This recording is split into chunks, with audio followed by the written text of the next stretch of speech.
Hello friends, welcome to our channel. आपका अपना CA, मैं हूँ सीए रेनू अग्रवाल। आज जो मैं वैकेंसी लाई हूँ वो आई है हिंदुस्तान शिपयार्ड लिमिटेड में। डिप्टी मैनेजर और भी कई अदर पोस्ट है।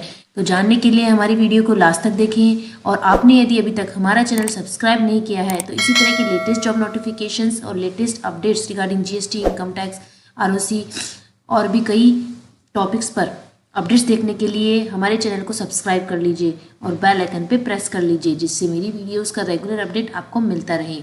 ये हिंदुस्तान शिपयार्ड लिमिटेड का होम पेज है। मैं इसकी वेबसाइट पे हूँ। पहले हम इसके नोटिफिकेशन को रीड कर लेते हैं, फिर मैं लास्ट में आपको बताऊंगी कि आपको पोस्ट के लिए कैसे अप्लाई करना है। आप मेरा टेलीग्राम चैनल भी ज्वाइन कर सकते हैं। मैं इसका नोटिफिकेशन का लिंक टेलीग्राम चैनल पे भी डाल दूंगी। टेलीग्राम चैनल का लिंक मैंने डिस्क्रिप्शन बॉक्स में डाल दिया है। यहाँ पे वेरियस पोस्ट है। एचआर डिपार्टमेंट में, टेक्निकल फिनेंस डिपार्टमेंट में वेरियस पोस्ट। यहाँ पे 2 तरह की पोस्ट है, परमानेंट बेसिस पर है और फिक्स टर्म कॉन्ट्रैक्ट बेसिस पर है। तो जो फिक्स टर्म कॉन्ट्रैक्ट बेसिस पे है वो इंजीनियर्स के लिए है सभी वैकेंसीज।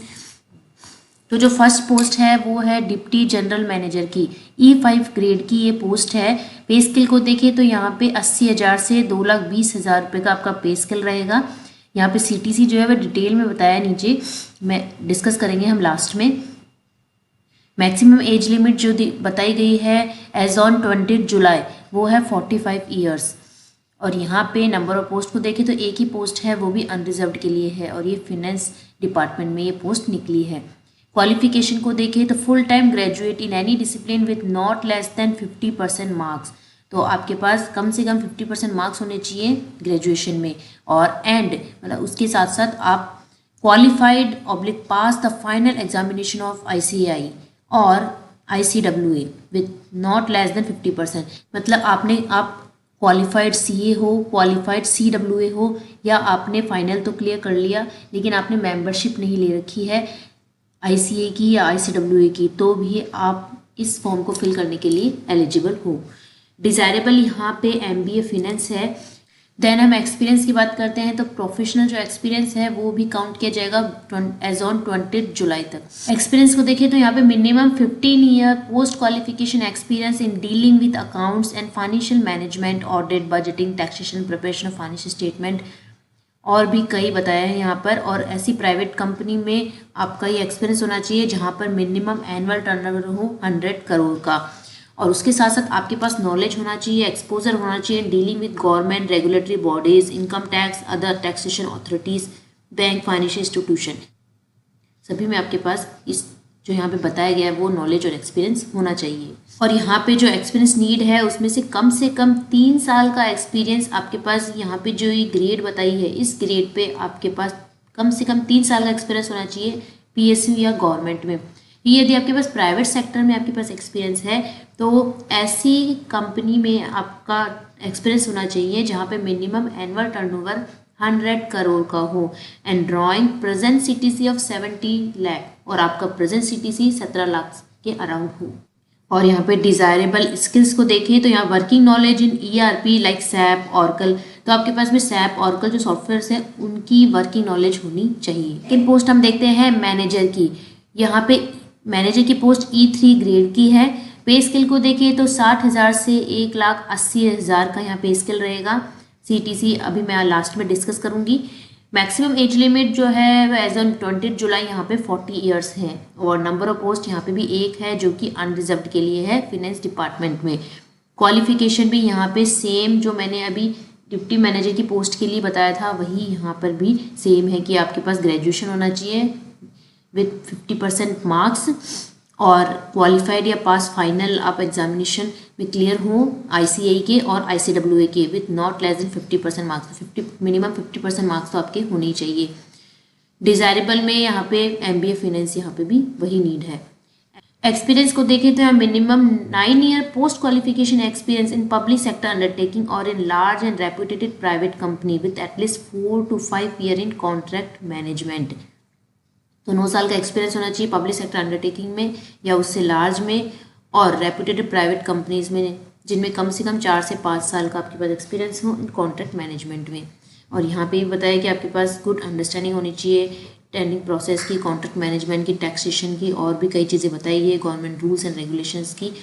तो आप यहाँ से देख सकते हैं। बस मिनिमम 3 साल का एक्सपीरियंस होना चाहिए इस ग्रेड पर, और यदि यदि आप गवर्नमेंट और PSC की कैंडिडेट हैं तो, और यदि आप प्राइवेट सेक्टर की कैंडिडेट है तो मिनिमम 3 साल का एक्सपीरियंस ऐसी कंपनी में होना चाहिए जहाँ पे कम से कम 100 करोड़ का टर्नओवर हो और आपका प्रेजेंट CTC जो हो 12 लाख तक का हो।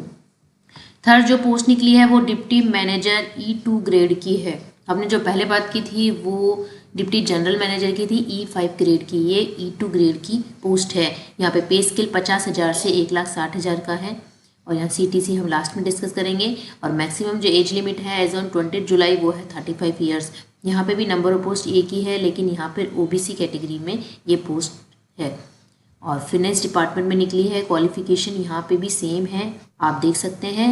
CA होना चाहिए, ICW होना चाहिए, डिज़ायरेबल MBA फिनेंस है, कम से कम 50% मार्क्स होने चाहिए। एक्सपीरियंस को देखें तो यहाँ पे भी वही सेम है, लेकिन केवल एक्सपीरियंस ही डिफरेंट है कि यहाँ minimum 5 year post qualification experience होना चाहिए इन फिनेंस डिपार्टमेंट में, in any public sector undertaking और in large and reputed private company. और ग्रेड एक्सपीरियंस भी बताया यहाँ पे कि आप जिस कंपनी में भी काम कर रहे हैं उस कंपनी में गवर्नमेंट या PSU है तो आप इस ग्रेड पे आप काम कर रहे हो, और प्राइवेट सेक्टर है तो ऐसी कंपनी में काम कर रहे हो जहाँ पे 100 करोड़ या उससे ज़्यादा का टर्नओवर हो और मिनिमम 3 साल का एक्सपीरियंस हो आपके पास, और आपका मिनिमम जो CTC हो वो 9 लाख या उससे ज़्यादा का हो।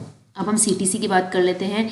तो यहाँ पे बताया है कि in addition to basic pay the officers are presently eligible for industrial DS applicable HRA, contributory provident fund scheme, reimbursement of medical expenses, leave encashment और भी कई चीज़ें यहाँ पर बताई गई है। और जो नीचे मिनिमम CTC बताया गया है वो यहाँ बताया गया है, जैसे कि जो हमारी डिप्टी जनरल मैनेजर की पोस्ट थी वो E5 ग्रेड की थी, तो यहाँ पे 19.53 लाख का पर एनम का आपका CTC रहेगा। E3 ग्रेड की पोस्ट थी जिसका पे स्केल 60,000 से 1,80,000 था, उनका एनुअल CTC बनेगा 14.71 लाख का। और E2 ग्रेड की जो पोस्ट थी उसमें पे स्केल 50,000 से 1,60,000 था, उनका पे स्केल बनेगा 13.03 लाख पर एनम का। एप्लीकेशन फ़ी को देखें तो यहाँ पे 300 एप्लीकेशन फ़ी है। No registration fee for SC ST PH candidate. यहाँ पे जो फिनेंस डिपार्टमेंट में वैकेंसी निकली है उनके लिए SC ST के लिए कोई वैकेंसी नहीं है, लेकिन यहाँ पे जो इंजीनियर्स HR की वैकेंसी निकली है उनके लिए यहाँ पे कोई रजिस्ट्रेशन फ़ी नहीं है SC ST PH कैंडिडेट के लिए। वैसे 300 रुपये एप्लीकेशन फ़ी है। मेथड ऑफ सिलेक्शन को देख लेते हैं। तो यहाँ पे बताया है कि या तो सिलेक्शन प्रोसेस जो होगी वो हिंदुस्तान शिपयार्ड लिमिटेड का जहाँ ऑफिस है वहाँ पे होगी, या ग्रुप डिस्कशन होगा, या इंटरव्यू होगा थ्रू इलेक्ट्रॉनिक मीडिया के थ्रू। और इलेक्ट्रॉनिक मीडिया के थ्रू नहीं होगा तो फिर जहाँ हिंदुस्तान शिपयार्ड लिमिटेड का ऑफिस होगा वहाँ पे आपका इंटरव्यू होगा। और यहाँ पे ये भी बताया है कि in case large number of applications are received against the aforementioned advertisement, candidate will be shortlisted in ratio not exceeding 10 times of published vacancies. Candidate will be shortlisted based on the following criteria. तो यहाँ पे shortlist कैसे किया जाएगा वो criteria यहाँ पे बताया गया है। तो जो 3 रेशो बनाए हैं यहाँ पर, percentage of the marks secured in essential qualification examination. तो आपने एग्जामिनेशन में जो मार्क्स क्वालिफाई किए हैं उनके लिए आपको 70% वेटेज दिया जाएगा। डिज़ायरेबल क्वालिफिकेशन, एडिशनल जो इवेंट क्वालिफिकेशन है जो कि मैं बात कर रही थी कि आपको MBA फिनेंस है यदि आप, तो आपको 15% का वेटेज दिया जाएगा। और आपके पास रिलीवेंट जो असेंशियल एक्सपीरियंस यदि आपका जैसा रिक्वायर्ड है वैसा है तो आपको 15% का वेटेज दिया जाएगा। तो इस वेटेज पे आपका शॉर्ट लिस्टिंग होगा, देन आपका इंटरव्यू होगा। और यहाँ पे ये भी बताया है कि जो print out of filled online application along with mandatory enclosures, तो जो आप ऑनलाइन एप्लीकेशन फिल करेंगे उसके प्रिंट आउट के साथ आपको मैंडेटरी जो एंक्लोजर यहाँ पे बताए गए हैं, self attested copies of degrees, post graduate marks list, provisional certificates, proof of date of birth certificate, experience certificate, latest salary certificate etcetera, इन सबको आपको बाय पोस्ट और कोरियर आपको सेंड करना है। एड्रेस बताया है वहाँ पर आपको प्रिंटेड जो एप्लीकेशन है उनके साथ जो मैंडेटरी एंक्लोजर्स हैं उनको पोस्ट करना है इस एड्रेस पर। और यहाँ पे ये भी बताया है कि आपने ऑनलाइन एप्लीकेशन को तो फिल कर लिया लेकिन आपने बाय पोस्ट नहीं किया, हार्ड कॉपी उनको रिसीव नहीं हुई, तो फिर जो आपने ऑनलाइन एप्लीकेशन फिल किया है वो भी रिजेक्ट कर दी जाएगी और आपको उसके लिए कोई कम्युनिकेट भी नहीं किया जाएगा। तो हम इम्पॉर्टेंट डेट्स को देख लेते हैं। हम तो date of commencement of online application for all post date है 23 जून। तो 23 जून से ऑनलाइन एप्लीकेशन फिल करना स्टार्ट हो चुके हैं। सभी पोस्ट के लिए ऑनलाइन सबमिट करने की जो लास्ट डेट है वो यहाँ पे अलग अलग पोस्ट वाइज बताई गई है। तो मैंने जो आपको फिनेंस डिपार्टमेंट की वैकेंसी बताई है वो परमानेंट पोस्ट है, तो उनकी जो लास्ट डेट है फॉर्म फिल करने की वो है 20 जुलाई। 20 जुलाई तक आप शाम 5 बजे तक आप ऑनलाइन सबमिट कर सकते हैं। और last date for receipt of copy of the printed online application along with mandatory enclosure. तो जो ऑनलाइन एप्लीकेशन आपने प्रिंट निकाला है उसको मैंडेटरी एंक्लोजर के साथ जो पोस्ट करना है उसकी लास्ट डेट है 30 जुलाई। तो जो परमानेंट पोस्ट है उनके लिए 30 जुलाई है। तो मैंने आपको जो पोस्ट बताई है वो सब परमानेंट बेसिस पर है, तो उनकी लास्ट डेट है 30 जुलाई। अप्लाई करने के लिए आपको सबसे पहले गूगल पे टाइप करना है हिंदुस्तान शिपयार्ड लिमिटेड करियर। जैसे मैंने हिंदुस्तान शिपयार्ड लिमिटेड करियर डाला तो यहाँ पे जो करंट ओपनिंग्स का आ रहा है मैंने यहाँ पे क्लिक किया। जैसे ही आप यहाँ पे क्लिक करेंगे और करंट ओपनिंग को सेलेक्ट करेंगे तो यहाँ पे जो लेटेस्ट वैकेंसीज आ रही है हिंदुस्तान शिपयार्ड लिमिटेड वो सब यहाँ पे बताई गई है। तो मैंने जैसे आपको डिप्टी जनरल मैनेजर फिनेंस का पोस्ट बताई, यहाँ पे मैनेजर फिनेंस की मैंने आपको बताई, या डिप्टी मैनेजर फिनेंस की मैंने E2 ग्रेड की आपको बताई। यहाँ पे जो आपको अप्लाई ऑनलाइन का टैब दिख रहा है आपको यहाँ से अप्लाई कर देना है। जैसे आप यहाँ पे क्लिक करेंगे तो यहाँ पे डेट्स बताई गई हैं कि लास्ट डेट क्या है। और यहाँ पे यदि आपने अभी तक नया रजिस्ट्रेशन है तो पहले आपको रजिस्ट्रेशन करना होगा, यहाँ पे रजिस्टर होना होगा, देन आपके लॉगिन पासवर्ड क्रिएट होंगे और फिर आपको अपनी ऑनलाइन एप्लीकेशन फिल करनी होगी। इसी तरह की लेटेस्ट जॉब नोटिफिकेशंस मैं आपके लिए लाती रहूँगी। और आप मेरा टेलीग्राम चैनल भी ज्वाइन कर सकते हैं, मैं इसका जॉब नोटिफिकेशन का लिंक अपने टेलीग्राम चैनल पर डाल दूँगी। आप मेरा टेलीग्राम चैनल का लिंक मेरे डिस्क्रिप्शन बॉक्स में देख सकते हैं। और इसके साथ साथ मैं GST, इनकम टैक्स, ROC सभी पे वीडियोस बनाती हूँ। उनके लेटेस्ट जो अपडेट्स आते हैं उनको मैं अपने वीडियो के माध्यम से आपको शेयर करती हूँ। तो आपने यदि अभी तक मेरा चैनल सब्सक्राइब नहीं किया है तो मेरे चैनल को सब्सक्राइब कर लीजिए और बेल आइकन पे प्रेस कर लीजिए, जिससे मेरी वीडियोस का रेगुलर अपडेट आपको मिलता रहे और आप हमेशा अपडेट रहें। तो मिलते हैं इसी तरह की एक नई वैकेंसी के साथ। Thank you.